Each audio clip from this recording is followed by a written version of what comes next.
Nous sommes venus ici au nom du conseil d'administration qui, quand même, valide beaucoup de dossiers de la SONES. Et dans ce cadre, euh, le conseil, quand même, a tenu à se déplacer aujourd'hui pour venir constater, quand même, l'état d'avancement des travaux.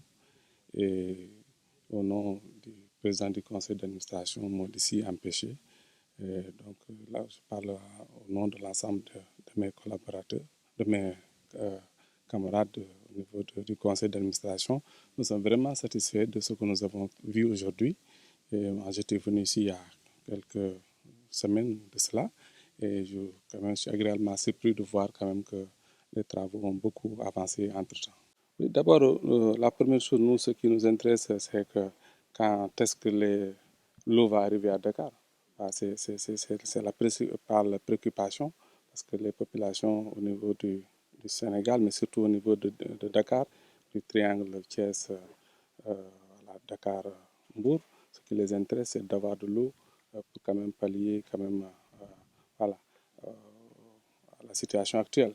Donc, les administrateurs se sont préoccupés beaucoup en posant des questions pour savoir quand est-ce que l'eau va arriver au niveau de Dakar. Et nous avons vu quand même que l'état d'avancement est très. Voilà, nous avons tous constaté qu'on est pratiquement à 97% voilà, de l'avancement des travaux au niveau de l'usine. Et donc, nous partons tout à fait rassurés que l'eau arrivera à Dakar à la date indiquée par les autorités. Nous, on est là tous les jours. Quasiment, moi, personnellement, euh, j'en suis peut-être à ma 25e ou 30e visite. Tous les mois, nous sommes là dans le cadre du monitoring du projet. Tous les mois, heureusement, nous notons des avancées et au rythme d'avancement actuel, quand même, nous pouvons dire que nous sommes satisfaits.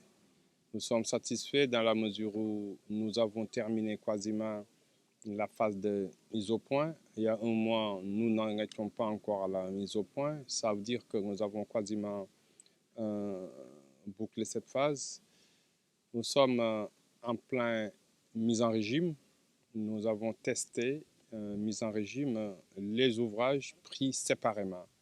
Et ces tests ont été concluants jusqu'à ce jour. Nous nous apprêtons à démarrer tout ce qui est mise en service industriel. Ça veut dire commencer à envoyer l'eau dans les canalisations. Et ce qui quand même nous fait espérer que d'ici la fin du premier trimestre, en tout cas, c'est l'objectif que nous nous sommes fixés, que l'eau pourra profiter aux populations des régions de Thiès, Dakar et de l'ensemble des localités traversées par la canalisation. Vous le savez, c'est une phase assez complexe, des opérations très délicates.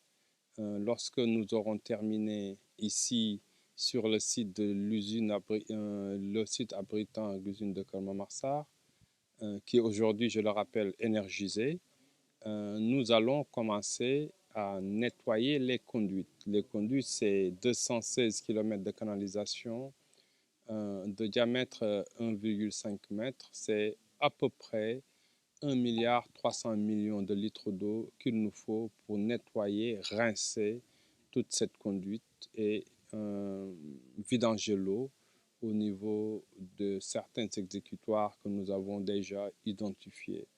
C'est après cela que nous allons remplir à nouveau la conduite. Donc, y remettre autant de quantité d'eau en y rajoutant du chlore pour la désinfecter. C'est en ce moment qu'on pourra mettre cette eau à la disposition des populations. Donc nous en sommes quasiment sur les derniers virages et nous en appelons également aux prières des autorités coutumières, autorités religieuses et autres, afin que cet ouvrage, afin que cette ambition du chef de l'État au profit des populations sénégalaises puisse vraiment se concrétiser parce que nous n'en sommes pas loin. Nous injecterons minimum 100 millions de litres d'eau. Pourquoi 100 millions de litres d'eau? Cela ne veut pas dire que que la capacité nominale ne peut être mobilisable.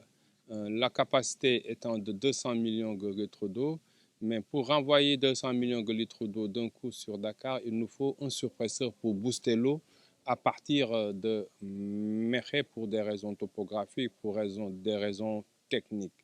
Les travaux du surpresseur viennent de démarrer et dans 15 mois, les 100 000 autres mètres cubes seront mobilisés. Mais pour le moment, c'est 100 000 et ces 100 000 qui vont impacter directement sur le réseau existant. Le réseau existant, c'est tous les quartiers qui jadis n'avaient pas un accès H24, J7 à l'eau potable se verront quand même leur niveau d'amélioration fortement augmenté, mais également surtout les quartiers en hauteur ainsi que certains quartiers de la banlieue seront beaucoup plus confortables. Ce n'est que dans la seconde phase que les nouveaux pôles et nouveaux quartiers en seront les bénéficiaires. C'est là d'ailleurs où la petite côte, que ce soit Ngexor, Somone, que ce soit Mbour, que ce soit Modjen, que ce soit le futur site touristique de Pointe-Sarène, Joal, se verront également alimentés à partir du lac de Guerre. Pourquoi? Parce que dans ces localités, nous commençons à avoir une vraie problématique sur la qualité de l'eau due au bibus eau salée. Mais cette phase a démarré. Elle a déjà démarré et dès qu'elle sera d'ici fin mars, normalement, ça devrait être bouclé et être concluant. Ce n'est qu'à partir de là qu'on pourra mettre l'eau à la disposition des populations parce que n'oublions pas quand même que c'est une denrée où nous sommes très stricts en matière de contrôle et en matière surtout de respect des normes avec comme référence ceux de l'Organisation mondiale de la santé.